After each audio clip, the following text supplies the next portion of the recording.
Je vais revenir sur le premier projet de Pomponne. Vous avez recyclé tous les végétaux, tout ça. Je serais curieuse de savoir si vous avez eu des idées pour les tuyas.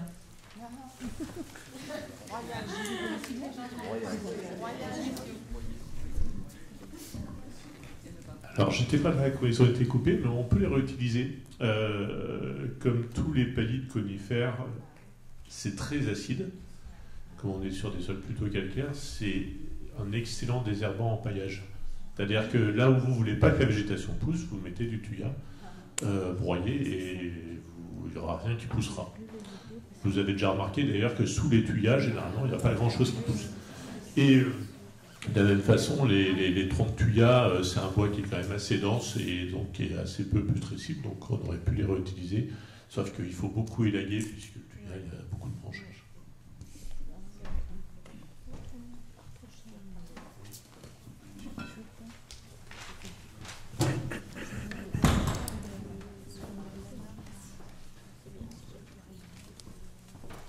Merci. Donc, je suis Laurence Audibert, Pomponne. Je reviens sur la présentation de verre, enfin de la luciole verroise sur la ligne LGV. Est-ce que vous avez eu un bilan environnemental récent sur l'impact justement de la LGV sur les zones humides? Parce que on l'avait réclamé il y a quelque temps, mais apparemment on n'a toujours rien. Parce qu'en fait les travaux, là je les avais, parce qu'à l'époque j'étais maire adjointe en charge de l'urbanisme et de l'environnement, mais c'est vrai que donc on était sur ce dossier, mais c'était pas vraiment Pomponne concernée, c'était vraiment Vert, hein. Moi j'avais, voilà, donc on a suivi ça de très loin, l'histoire du Crapauduc, du passage de la grande faune.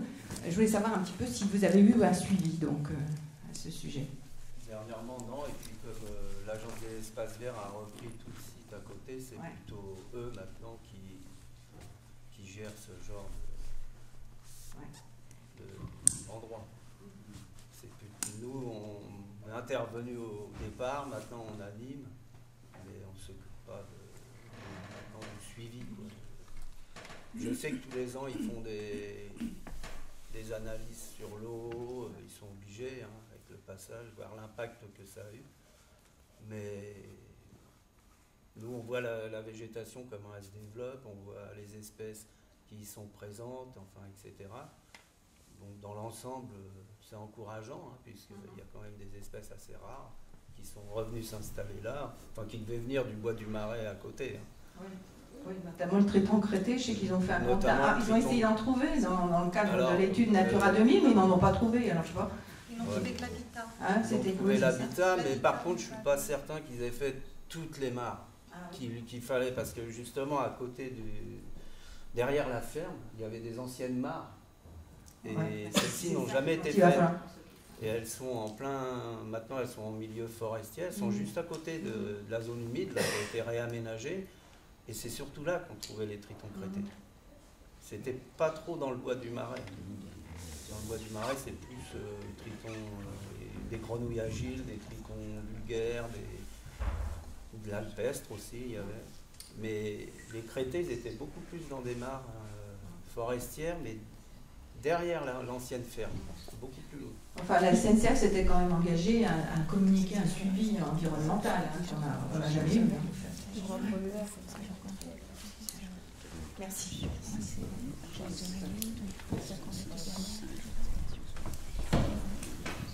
Christine Gilbert, mairie de Lèche. Je m'adresse à monsieur Desmier. Pour le marais de Lèche, vous devez sûrement avoir connaissance qu'il y a une migration de grenouilles, alors je ne sais pas quelle race ou espèce plutôt de grenouilles, sur la route de Tribarbou, c'est des petites grenouilles qui migrent par centaines les jours où c'est favorable pour elles. Moi, ce qui m'inquiète, c'est que cette route devient de plus en plus fréquentée par les voitures. Est-ce que vous envisagez quelque chose pour sauver ces amphibiens? Qu'est-ce qu'on peut envisager? Le problème souvent, c'est la longueur de route sur laquelle cette migration se produit, quoi. Si c'est très ponctuel, si c'est sur 50 ou 100 mètres, c'est toujours plus facile de faire aménager quelque chose. Si c'est sur 1 kilomètre, c'est vrai que ça représente des coûts non négligeables. Après, voilà, il y a une réflexion à avoir, comme je le disais en conclusion, voilà, est-ce que c'est possible de fermer la route à certains moments de l'année, c'est-à-dire, alors la nuit, hein, c'est une fermeture nocturne. Hein. Bon, ça nécessite une installation de barrières le matin, et les rouvrir le soir, de veiller aussi au respect de cette fermeture. Enfin, c'est difficile de donner comme ça une solution. Il faudrait aussi estimer vraiment la population. Je vois par exemple sur Sorgue, on sait très bien qu'on ne sauve pas tous les amphibiens. Hein. Il y en a qui sont écrasés, qui arrivent à sortir du dispositif, on va dire. L'essentiel, c'est d'arriver à maintenir au moins la population existante. Mais bon, après, je vois, c'est la petite route qui longe en fait, qui longe le marais, là, voilà.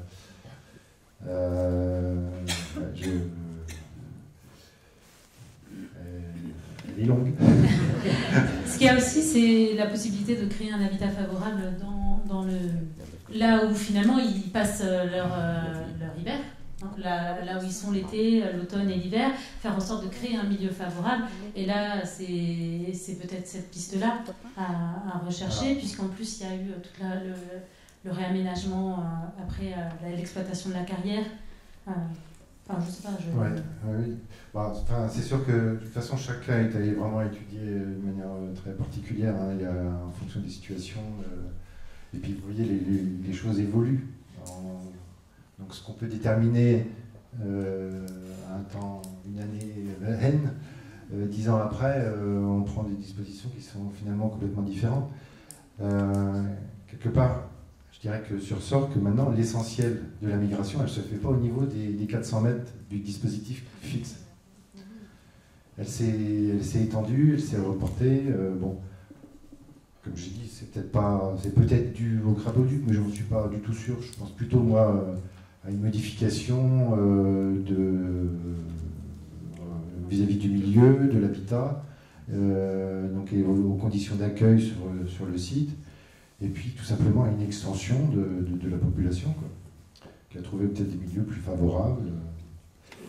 En gros, moi je suis très très prudent avec ça. Enfin, sur les 25 ans d'expérience, ça m'a appris finalement à pas tirer de conclusion, quoi.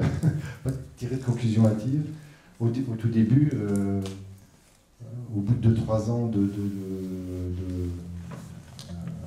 comptage et d'études de cette population et de cette migration, il y avait des gens qui me disaient mais ça, il faut faire absolument ça, il faut faire justement une mare de substitution de l'autre côté de la route.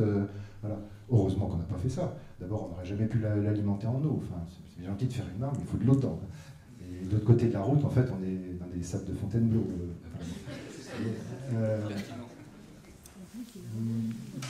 Et puis, vous voyez, on peut faire un aménagement, et puis 10 ans après, on se dit, bah ouais, mais les crapauds, ils viennent plus pondre là, ils vont pondre dans la mare d'à côté.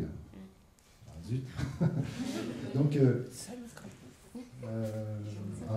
soyons prudents. C'est une espèce qui s'auto-régule.